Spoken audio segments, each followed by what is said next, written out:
Alors, j'ai le plaisir d'être avec Frédéric, co-auteur du livre Le Growth Hacking chez Duno. Frédéric, si tu veux bien te présenter rapidement pour ceux qui ne te connaissent pas, et puis on va passer dans le vif du sujet. Tu as trois gros conseils à nous donner aujourd'hui. Alors c'est simple, hein, Frédéric Cannavette, ça fait à peu près 20 ans que je travaille dans le marketing.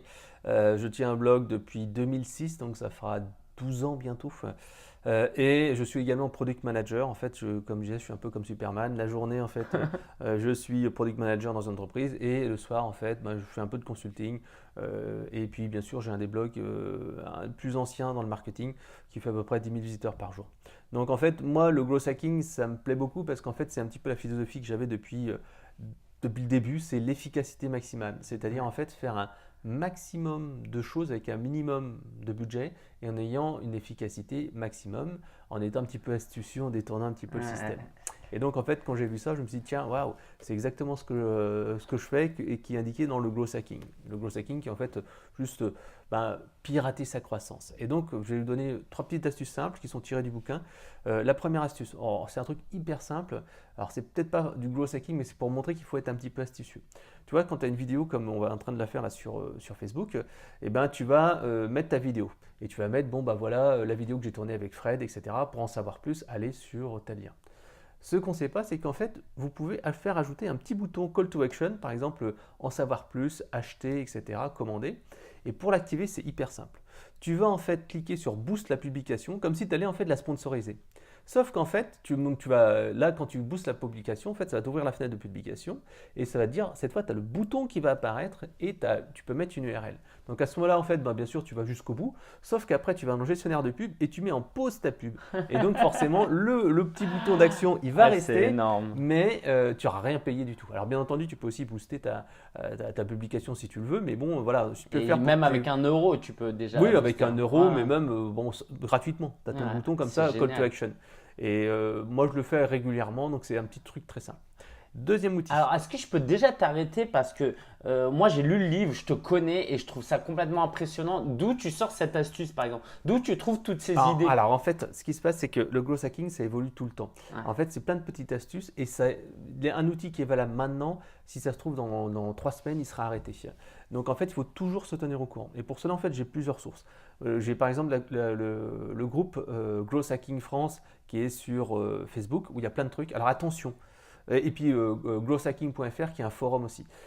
Attention, attention. Ce qui est mis dans ce forum-là est fait par des gens qui sont un peu des bidouilleurs, des spécialistes. Il y a plein de choses qui sont hors la loi, qui sont totalement interdites parce qu'en fait, par exemple, il n'y a pas le droit de prendre des emails B2B ou B2C puis d'envoyer des messages non sollicités. Il n'y a pas le droit d'envoyer des messages à tout le monde téléphonique sans être sollicité, etc., etc. Donc il faut faire attention. Ça, c'est des sources intéressantes. Et après, en fait, bien sûr, je suis abonné à quelques petites newsletters, surtout américaines, puisqu'en fait, en France, à part les deux forums dont je t'ai parlé qui sont super actifs et super intéressants, eh ben, as du mal à avoir beaucoup de news. Après, moi, je m'abonne souvent à des newsletters comme par exemple Social Media Pro ou des choses comme ça.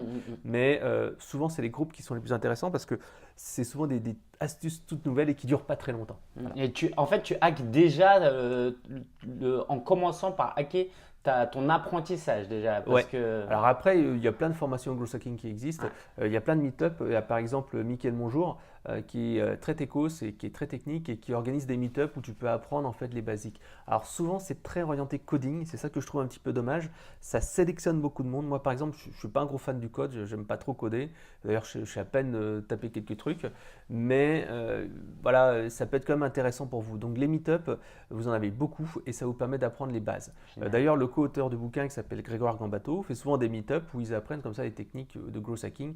Mais comme je disais, c'est souvent orienté coding et on peut très bien y arriver sans coding, par exemple avec un outil qui s'appelle Octoparse qui permet en fait d'automatiser un certain nombre de choses, par exemple d'aller sur un site internet, un annuaire public et d'aller récupérer par exemple les adresses email génériques, pas professionnelles ou personnelles. Voilà. Ok, et ça, c'est à peu près légal ou Oui, pas? c'est légal parce que c'est des contacts, D'accord. arrobase, machin truc. Alors, bien entendu, ça n'a pas forcément un gros intérêt parce que contact, ça marchera que sur les petites boîtes comme les coiffeurs ou les freelances et les choses comme ça. Dans une grande entreprise, contact, c'est mis directement à la poubelle ou dans une PME, c'est mis à la poubelle. Mais ça peut être quand même intéressant pour débuter un petit peu son trafic. Super, merci. Donc, Premier premier conseil, on fait la ce petit, vidéo. on fait ce petit truc astuce pour les vidéos. Ça marche aussi pour les autres articles, hein. Ouais. Mais c'est surtout sur la vidéo que ça devient intéressant parce que les articles, généralement, Ouais. tu le mets derrière. Je te promets, je le ferai pour cette vidéo. Allez, c'est Ok, parti. deuxième conseil. Deuxième conseil. En fait, moi, je suis devenu un gros fan de LinkedIn depuis grosso modo 2 ans. En fait, jusqu'à présent, j'avais un peu négligé cet outil-là et j'étais resté très Twitter, très Facebook. Et en fait, finalement, maintenant, je me rends compte que LinkedIn en B2B est vraiment plus intéressant que Facebook, puisqu'avec la diminution du reach, c'est-à-dire la portée naturelle des articles, c'est devenu hyper compliqué de gagner en visibilité, même si tu fais du bon contenu, des bons trucs. Donc en fait, LinkedIn, vraiment, je vous conseille de vous y mettre. Alors vous avez un petit hack qui est super simple, c'est que vous prenez vos vidéos, toutes vos vidéos que vous avez déjà réalisées, vous en faites une version qui dure moins de 10 minutes et vous les mettez sur LinkedIn. En fait, LinkedIn a grosso modo 2-3 ans de retard sur Facebook. Il y a 2-3 ans sur Facebook, tu mettais des vidéos, tu mettais des trucs drôles, etc. Bam, tu avais un gros trafic. Et ben, c'est déjà actuellement le cas sur LinkedIn. Donc faites un peu ça, mettez une vidéo, ensuite mettez un petit appel à l'action pour télécharger un truc et vous verrez que vous aurez tout de suite énormément de choses. Ne mettez pas votre lien YouTube parce qu'en fait, si vous avez votre lien YouTube, les gens vont à l'extérieur et donc c'est moins bien. Donc c'est moins bien favorisé par LinkedIn. Donc ça, c'était une petite parenthèse. Mais bon, si on parle growth hacking, en fait, on va utiliser plutôt un outil qui s'appelle LinkedIn Helper. LinkedIn Helper, c'est un outil qui coûte 15 $ par mois, donc à peu près 10 euros.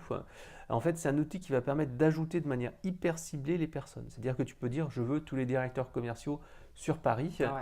Et ensuite, tu vas pouvoir les inviter avec un message personnalisé en disant, bonjour Lingen, je me permets de vous inviter parce que je suis fan de tel truc.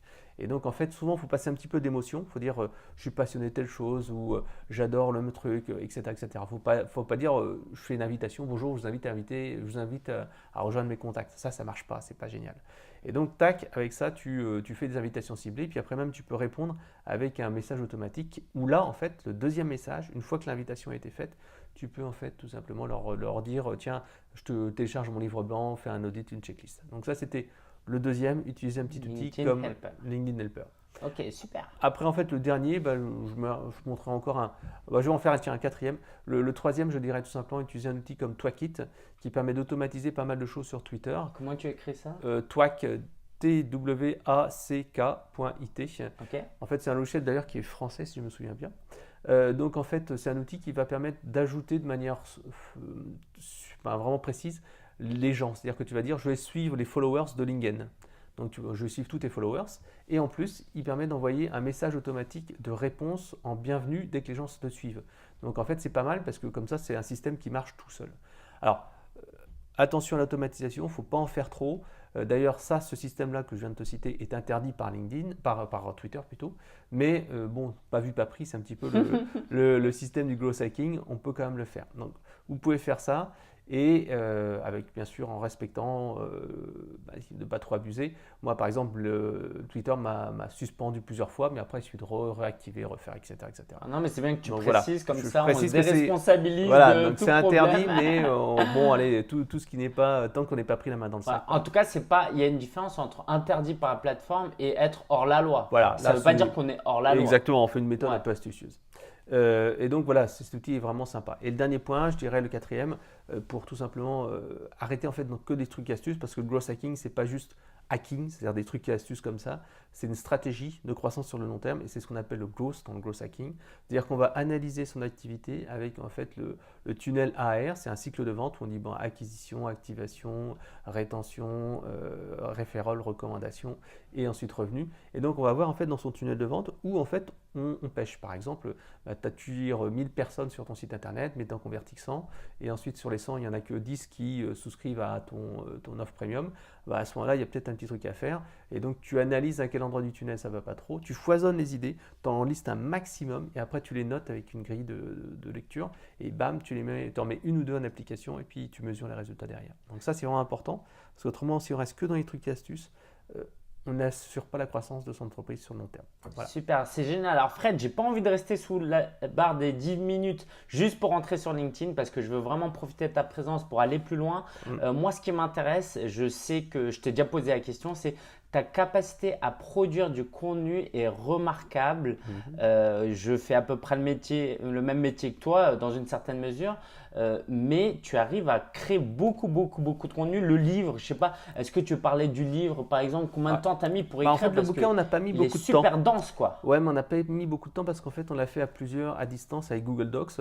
Donc en fait, avec Grégoire, on s'est rencontrés une fois que le bouquin était fini. On s'est jamais vu en vrai et on a communiqué quasiment que par Facebook et je crois qu'on s'est vu peut-être deux, trois fois, quoi. Donc, comment vous avez travaillé Et alors? donc en fait, le plus dur, c'était faire le plan détaillé. En fait, c'est ça qui est le plus compliqué quand tu écris un bouquin, c'est que tu fais un plan détaillé, hyper détaillé. Tu dis, bah voilà, chapitre 1, 2, 3, 4. En fait, il faut déjà commencer par le concept. Le concept, c'était, voilà, moi je veux faire une méthode pratique, etc. Et je me dis, voilà, 7 semaines ou 8 semaines, c'est ce qu'il faut faire. Parce qu'en fait, ça résonne auprès des gens.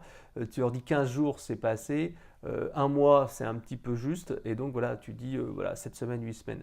Et donc, en fait, tac, tu dis, voilà, c'est 8 semaines. Dans ces 8 semaines, qu'est-ce que je vais mettre dedans? Alors, je mets ça, tu listes. Et puis après, tu dis, non, il y a trop de trucs où tu réalignes et tout ça. Une fois que tu as fait ça, avec ton fichier Excel, tu te répartis les tâches avec ton co-rédacteur si tu en as plusieurs. Autrement, tu le fais tout seul et tu essayes d'aller le plus loin possible avec les exemples. Donc, tu as tes parties et ensuite tu as tes sous-exemples et après tu as les différents points que tu vas aborder. Et une fois que tu as fait ça, en fait, c'est super simple puisqu'en fait, tu n'as plus qu'à rédiger et tu rédiges en fait au kilomètre. C'est super important.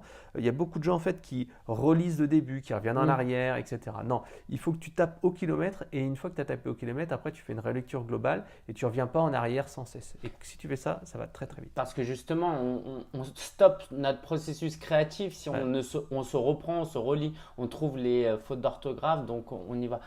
C'est vraiment impressionnant. Je vous recommande vraiment d'aller le prendre. Alors moi, vous voyez, je suis à la moitié là et j'ai déjà appris beaucoup de choses. Et pourtant, je ne suis pas nouveau dans le marketing, mais vraiment, j'ai appris beaucoup de choses. Donc, il bravo. y a aussi le cours privé en fait sur Internet. C'est-à-dire que le bouquin en fait s'adresse aux gens qui débutent, qui veulent créer une offre et tout ça. Et en fait, avec le site internet, les 4 heures ou 5 heures de vidéo en plus, c'est pour ceux qui ont déjà un business existant et qui veulent l'optimiser. Voilà. Super. Merci beaucoup, De rien. Frédéric. Ciao, ciao. Alors, certainement que beaucoup se sont posé des questions sur ce qui se passe au niveau de ton bras gauche. Est-ce qu'on peut assouvir leur curiosité? Tu peux Ça va redire? être très simple, c'est l'accident de trottinette. Et méfiez-vous parce qu'il y a de plus en plus de gens qui ont ce genre de petits problèmes-là. En fait, il faisait nuit, il pleuvait et j'ai pas vu un trou dans le trottoir. Bam, la trottinette s'est plantée parce qu'en fait, c'est des roues qui sont petites avec un petit format. Tu te plantes, tu fais un soleil et j'ai atterri sur l'épaule, triple fracture, opération. J'ai une vis maintenant là-dedans. Et puis, voilà, bonjour la kiné. Merci Fred, Ciao. bonne récupération. Ciao, ciao.